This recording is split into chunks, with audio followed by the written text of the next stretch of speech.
If people don't know you, like, what are your politics? How should people be sort of thinking about your politics in the context of this conversation? Um, I guess no one believes me, but that's okay. I think I've always been kind of a social liberal. I was a fervent Bernie supporter in 2016, but I have definitely moved a little way for Bernie for several reasons. Right now, I am currently supporting and have donated to Tulsi Gabbard and Andrew Yang, but I am very, very anti-democratic establishment. Hmm. And admittedly, I am not like when it comes to, I think for your audience, I've made maybe like 2 to 5% of my videos directly at Trump and about what Trump has done. Okay. I do regularly say bad things about Trump, but I think my focus is very much on what I see as the Democrats are moving in a dangerous direction. Not that I think the corporate centrist types like Biden and Hillary are any good, Right. but I'm seeing what I feel culturally is a dangerous progression on the left towards regressive authoritarian. There's the tribal word regressive, and so I'm very much focused on how the media manipulates how. But I don't want to get too much into that. I suppose my politics are rather center left in a lot of ways, Mm. and there's two reasons why I'm actively supporting Tulsi and Andrew Yang. Okay. For one, wow, Yang, I got to admit, when I first started watching him, I was kind of just like, whatever, I don't like UBI, but the dude really has thought out a lot. And I agree with so much of what he's doing. You just go to his website and he's got a ridiculous amount of policy ideas. And the way he's framing UBI actually as a VAT tax dividend through these massive corporations, that spoke to me a lot because one of the biggest issues I have is these tech monopolies. It is literally what we're going to be talking about. Yeah. How they're taking over the commons. Well, let's not Amazon jump is the gun on that. But so, right. okay, if my observation is that you're right, it seems about 2 to 5% of your channel is criticizing Trump. I just took a glance at it before we went live. 85% of it seems to be criticizing not just Democrats, but the left. So I want to hear you Absolutely. defend your position that you are center left, because like if somebody looks at my channel, it's obvious that I'm on the left and I'm a progressive. If you look at just my last 10 videos, my last 20 videos, my last 100 videos, whatever. When I pulled up your channel, I see Republicans push laws to end censorship, pro-Republican story. Facebook's purge of the right Is has that begun. is that pro-Republican? I think it is. I mean, well, so let me get to that in a second. Let me explain. Yeah. So I'll so conservative news added to blacklist. Conservatives are the victims. Leftist activists, not establishment Dems, but leftist activists force MasterCard to vote on banning the far right. The far right is the victim.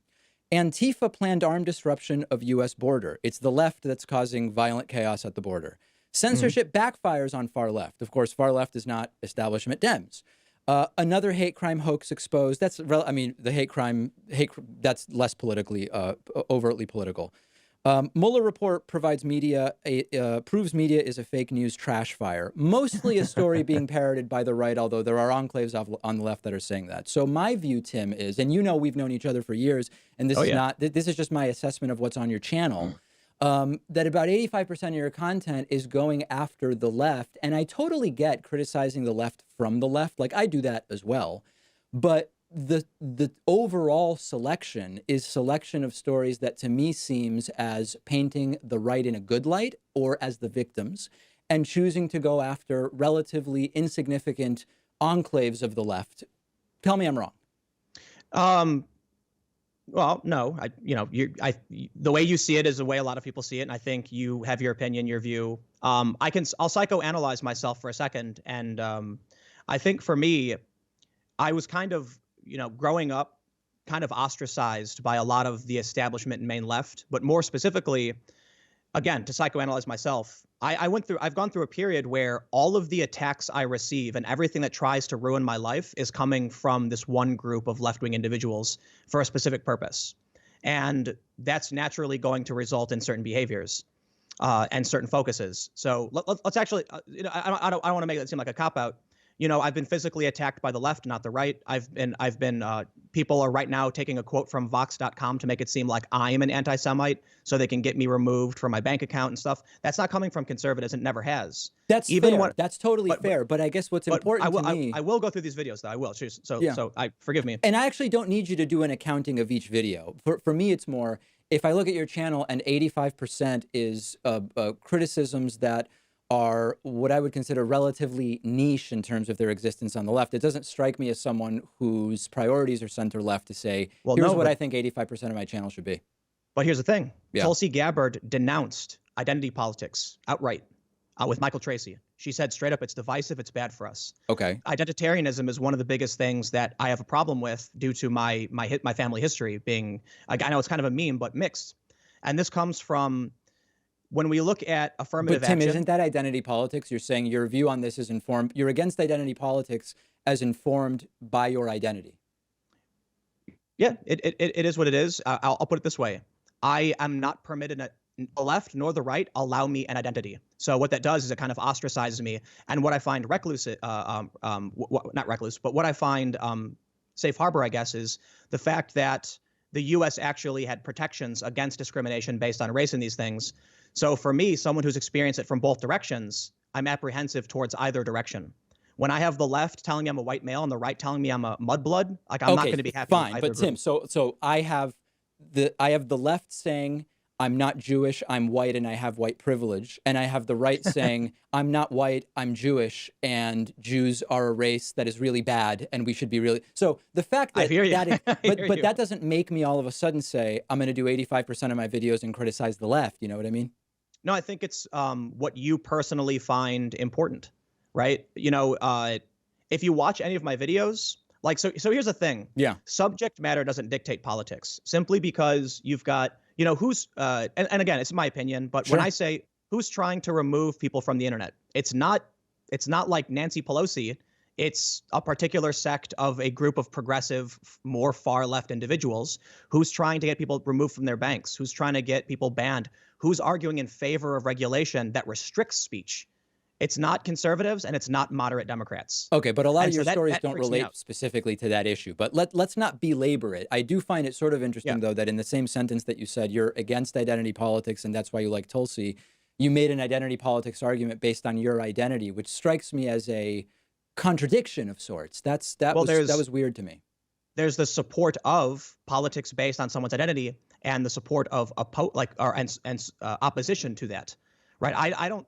And let me make clear, some identity politics are absolutely a good thing. It's identitarianism that's a bad thing. So Okay. Maybe that's. So I tell people this: authority is a good thing. Like when a doctor tells you, "Hey, there's someone injured. Put your hand on the wound." That's true authority. You'll just do it. You know they're right. Okay. But authoritarianism is a really, really bad thing. So telling someone in our society you cannot factor in race in terms of public accommodation, that's a violation of civil rights. I like that. When you say we're absolutely going to factor in race, I don't like that. So it's nuanced, I guess, right? And does anyone who's saying that we have to factor in race when it's not a relevant factor? The ACLU, when they supported affirmative action at Harvard, which lumps all Asians, Indian, Chinese, Laotians into one category, and I find that offensive as an Asian person. And so when I come out and say, but Tim, that's an identity to say you should be able to argue whether it's offensive or not offensive, right or not right, without saying because you are part Asian, you find like that's identity politics, which you claim to be against. I agree. And I think the clarification then, I think what we're discovering here is that it's not so much the core idea of identity politics, it's the application of in ways that either is reductive or authoritarian. So let me frame it this way. The civil rights movement, paramount, 100% important. It's the only reason my family was able to live in this country without threat of law because miscegenation laws made it illegal for my family to live together. It was identity politics that ended that. But that was the end of identitarianism, where they actually said this for this race, this for that race. And so we implemented laws that said you can't do X based on these characteristics. I like that. It's not perfect. But now we're seeing, particularly, I think it's Harvard, where there's this really common idea of all race is one thing. And that's just not true, right? So But that's totally separate from identity politics. So I think we're clarifying the issue in that case then, okay. Right? So if I think to reduce it to simple identity politics is more of a tribal signifier. Like if I say to certain people identity politics, they nod and they understand. And I think what you're bringing up, it's actually really important because we're seeing how language kind of divides us more. Well, but I didn't bring it up. All I'm bringing up is that twice now you're in the context of saying you're against identity politics, you brought up your identity as the basis for why you feel the way you do, which seems to me like identity politics. And so, I guess to clarify, I think it's wrong to judge people based on the color of their skin, and we should judge them based on the content of their character. Okay. So, to me, to my interpretation of identitarianism, based on its root definition as identity-based government, would be the government saying this for this race, that for that race. That to me is wrong. Okay. So when you see like certain groups advocating that we should factor in race for college admissions, I think that's wrong. I think we should judge individuals based on who they are, and one of the reasons for this is that it doesn't matter what your skin color is. It doesn't matter if you're gay, straight, trans, or whatever. You can be rich or poor. And if we start acting like the true signifier of someone's capabilities or someone's privilege is what color their skin is, that's when things are devolving into overt racism, because you're going to have particularly wealthy, say Indians, millionaire, high caste individuals who come to America and claim that the middle class working family who's white has more power than they do. And this argument starts getting, it's dangerous. Yeah, well, we want to take care of the poor. We can find counter examples where the more prominent historical narratives aren't true, but I think we need something stronger to make a sort of broader indictment of what policy might be.